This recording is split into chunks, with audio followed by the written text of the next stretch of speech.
আসসালামু আলাইকুম সুপ্রিয় শিক্ষার্থীবৃন্দ, আশা করি সবাই ভালো আছেন। তো আমরা বিজনেস স্ট্যাটিস্টিক্স এর একটি গুরুত্বপূর্ণ অধ্যায় কোরিলেশন চ্যাপ্টারে আছি। ইতোপূর্বে আমরা বেশ কিছু অঙ্ক শিখে ফেলেছি। আমরা ডিরেক্ট মেথডে 4-5টা অঙ্ক করেছি। এখন ইনডিরেক্ট মেথডে কিভাবে অঙ্ক সমাধান করতে হয়, কখন করতে হয়, সেটি নিয়ে আমরা আলোচনা করব। তো আমরা প্রথম ক্লাসে একটু টাচ দিয়েছিলাম যে আসলে কখন ডিরেক্ট মেথড ইউজ করব, কখন ইনডিরেক্ট মেথড ইউজ করব। আবার একটু বলে যাই, যদি আপনাদের কোশ্চেনে কখনো উল্লেখ থাকে যে এই অঙ্কটি আপনি ডিরেক্ট মেথডে করুন, তাহলে ডিরেক্ট মেথডে করবেন। যদি বলি ইনডিরেক্ট মেথডে করুন, তাহলে ইনডিরেক্ট মেথডে করবেন।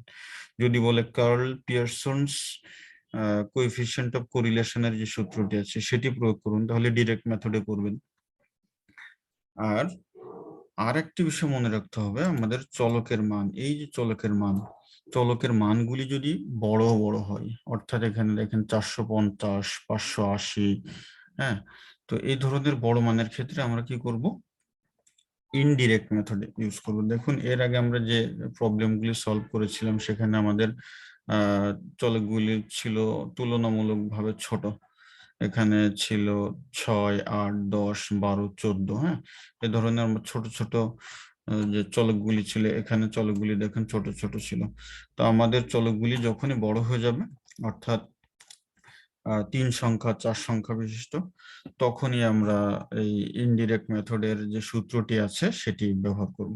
তাহলে নাম্বার 1, যদি বলে কার্ল পিয়ারসন মেথড ইউজ করুন, তাহলে আমরা ডিরেক্ট মেথডে করব।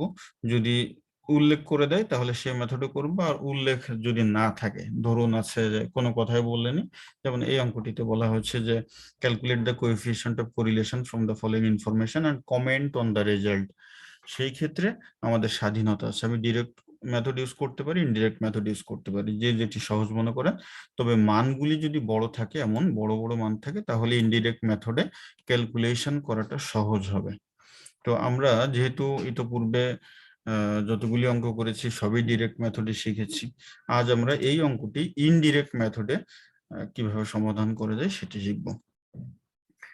তো এখানে আমাদের দুটি চলক আছে, এক্স এবং ওয়াই, তার কিছু মান দেওয়া আছে। তো প্রথমে আমাদেরকে একটি ক্যালকুলেশন টেবিল করতে হবে। ক্যালকুলেশন টেবিল করে ফেললাম। ক্যালকুলেশন টেবিল করার পর প্রথম যে কলামটি থাকবে সেটি হচ্ছে এক্স, এক্স এর জন্য, এরপর হচ্ছে ওয়াই এর জন্য, এরপর ডিএক্স ডিওয়াই,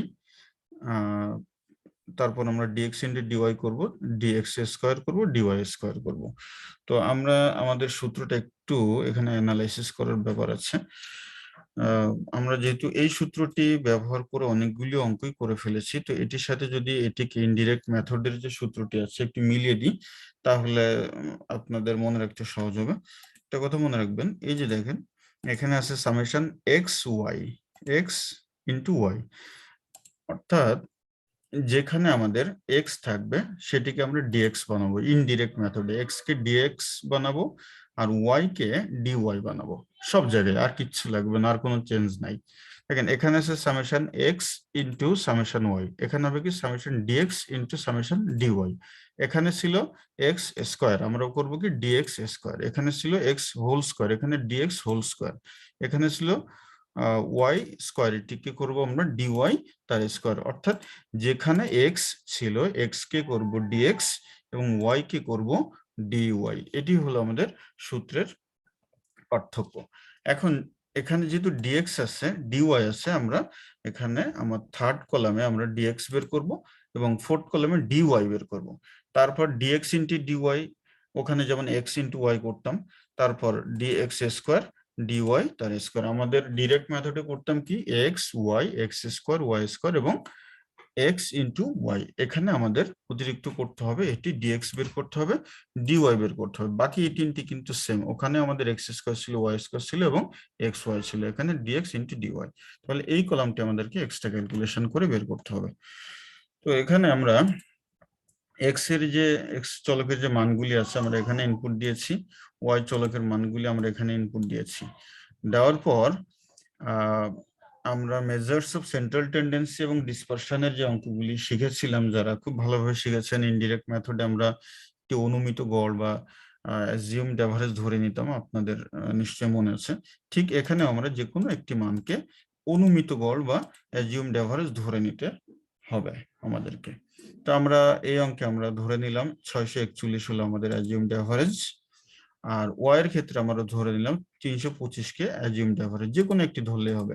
এখন এখানে ব্র্যাকেটে শুধু আপনি এও লিখতে পারেন অথবা এ এক্স এ ওয়াই লিখতে পারেন। এখানে যেহেতু আমরা এক্স থেকে এ ওয়াই এ এক্স বাদ দিব, এখানে ওয়াই থেকে এ ওয়াই বাদ দিব, এ কারণে চাইলে আপনি এ লিখতে পারবেন বা এ ওয়াই লিখতে পারবেন, এ এক্স লিখতে পারবেন, যেটি মন চায় সেটি লিখতে পারবেন। আমি দুরকম দুটি দিয়েছি যেন আমি এই বিষয়টিকে আপনার কাছে ক্লিয়ার করে দিতে পারি যে এ অথবা এক্স বা এ ওয়াই যে কোনোটি লেখা যাবে। এখন হলো আমাদের ক্যালকুলেশন। তো প্রথম যে আমাদের রোটি আছে, এই রো ক্ষেত্রে আমাদের ডিএক্স কিভাবে বের করব? এখানে দেখেন এক্স মাইনাস এক্স। তো এখানে আমার এক্স এর মান কয়টি আছে? এটি এক্স এর মান, এটি এক্স এর মান, এটি এক্স এর মান। 641 এটি এক্স এর মান, আবার এটি অনুমিত গড় 680, 657, এগুলি সবই আমার এক্স এর মান, এগুলি সবই আমার ওয়াই এর মান, সবই ওয়াই এর মান। ক্যালকুলেশনটা কিভাবে হয়েছে? এক্স মাইনাস এক্স, তার মানে 540 মাইনাস 641। এই 540 থেকে 641 বাদ দিলে থাকে আমার 101। আপনি একটু ক্যালকুলেটর ধরুন, ধরে এখানে 540 মাইনাস 641 করুন, তাহলে মাইনাস 101 পেয়ে যাবেন। এরপর আমরা এক্স এর মান পাচ্ছি হচ্ছে 580। 580 থেকে যদি 641 বাদ দিই, আমরা এই যে এখানে একটু ক্যালকুলেশন করা আছে, 580 থেকে যদি আমরা 641 অর্থাৎ অ্যাজিউমড এভারেজ বাদ দিই, তাহলে পাবো মাইনাস 61। এরপর এক্স এর মান হচ্ছে 592, এটি থেকে যদি আমরা 641 বাদ দিই, তাহলে পেয়ে যাবো 49। এভাবে আমরা, আর এটির ক্ষেত্রে হলো 641 আমার এক্স এর মান, আবার 641ই আমার অ্যাজিউমড এভারেজ। তাহলে 641 থেকে 641 যদি আমি বাদ দিয়ে দিই, তাহলে থাকবে আমার 0। তো আমরা এভাবে এক্স এর মান বের করব, সেম ওয়েতে আমরা ডিএক্স এর মান বের করব, ডিওয়াই এর মান বের করব। এখানে আমাদের অনুমিত গড় আছে 325, তাহলে ওয়াই এর মান আছে আমার 300। 300 থেকে 325 বাদ দিলে পাই আমরা -25। 310 থেকে যদি 325 চলে যায়, থাকে -15। 317 থেকে যদি 325 চলে যায় 8। 325 থেকে যদি 325 চলে যায়, থাকে 0। আবারও বলছি, এটি ওয়াই এর মান, আবার এটি আমার অনুমিত গড়। এভাবে আমরা এই কলামটি বের করে নিলাম। এরপরে ক্যালকুলেশন ভেরি সিম্পল।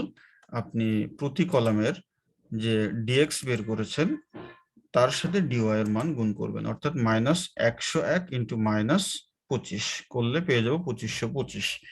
এখানে যেহেতু আমরা জানি মাইনাসে মাইনাসে প্লাস হয়, মাইনাস ইন্টু মাইনাস প্লাস, এ কারণে আমরা এখানে আর কোনো মাইনাস সাইন দিইনি।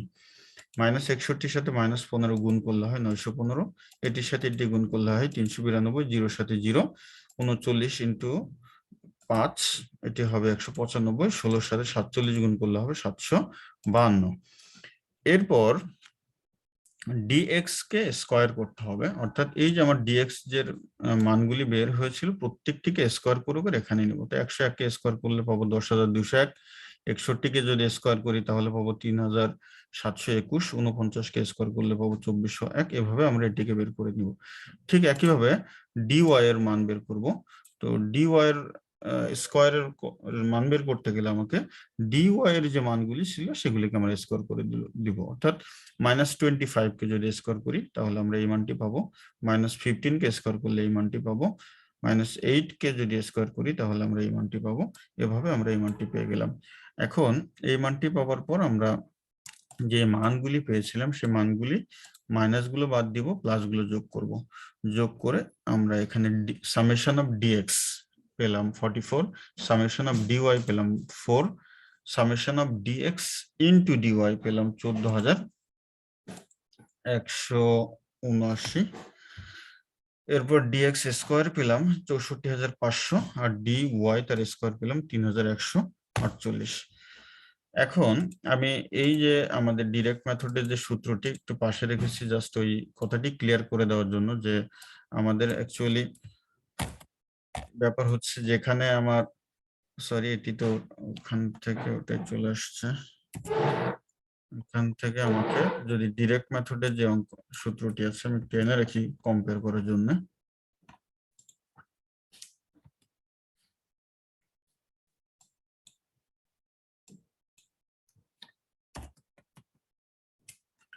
একটু কম্পেয়ার করার জন্য রাখলাম, যেখানে দেখেন তো আমরা এখানে কোরিলেশন আর সমান এই সূত্রটি লিখব, যেখানে এক্স ছিল সেখানে আমরা লিখব ডিএক্স, তাহলে এখানে ডিএক্স ইন্টু ডিওয়াই, এই যে ডিএক্স ইন্টু ডিওয়াই, এখানে হবে DX summation DX into summation DY, এই যে summation DX into summation DY divided by N, N ছিল, এখানে এক্স স্কোয়ার ছিল, আমরা করব কি সামেশন ডি এক্স স্কোয়ার, এটি সামেশন এক্স হোল স্কোয়ার, এখানে করব সামেশন ডিএক্স হোল স্কোয়ার।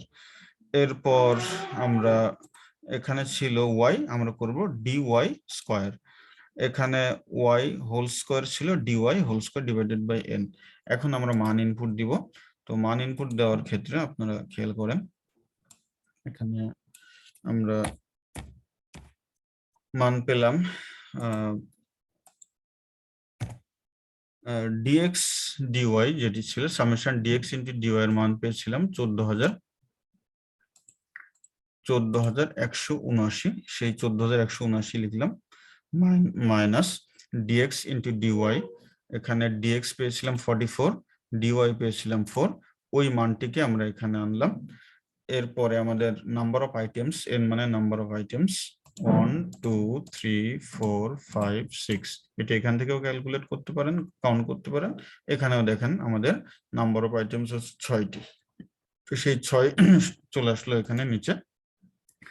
এরপরে আমরা আমাদের এখানে ছিল ডিএক্স স্কোয়ার, ডিএক্স স্কোয়ার ছিল আমার 64,500, 64,500কে এখানে আনা হলো। এরপরে আমরা DX whole square divided by N, DX whole square, এই যে ডিএক্স এর মান হচ্ছে 44, সেটিকে স্কোয়ার করলাম, নিচে নাম্বার অফ আইটেমস। এরপর আমাদের ডিওয়াই স্কোয়ার, ডিওয়াই স্কোয়ার ছিল 3,148, সেই 3,148 এখানে চলে আসলো, মাইনাস ওয়াই এর যে মানটি ছিল, এই যে ওয়াই এর মান ছিল 4, সেই 4 আসলো, তাকে স্কোয়ার করলাম। এখন আমরা ক্যালকুলেশন করব, এখানে ক্যালকুলেশন, এটিকে উপরে দুটিকে গুণ করে 6 দিয়ে ভাগ করব, যে মানটি আসবো সেই মানটিকে আমরা এটা থেকে বাদ দিব। আর এখানে এই দুইটি অংশ আমরা আলাদা আলাদা ক্যালকুলেট করে নিতে পারেন, আর দুটি লাইন বেশি করতে পারেন।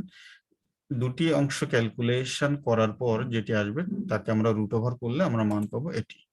এরপর উপরের মানটিকে নিচের মান দিয়ে ভাগ করলে আমরা পেয়ে গেলাম 0.996।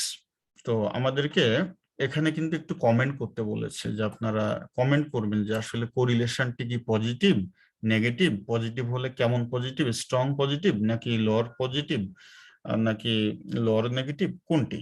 তো আপনাকে আমি প্রথম একটি দুটি ক্লাসে উল্লেখ করেছিলাম, একটি রেঞ্জ দেখিয়ে দিয়েছিলাম যে আসলে এত থেকে এত হলে আপনাদেরকে হাইলি পজিটিভ বলতে হবে, 0 হলে আপনাদেরকে 0 পজিটিভ বলতে হবে, 0 কোরিলেশন বলতে হবে। তো আশা করি মনে আছে। 0.5 থেকে 0.99 যদি হয় আমার আনসার, তাহলে আমরা সেটিকে বলবো হাইলি পজিটিভ।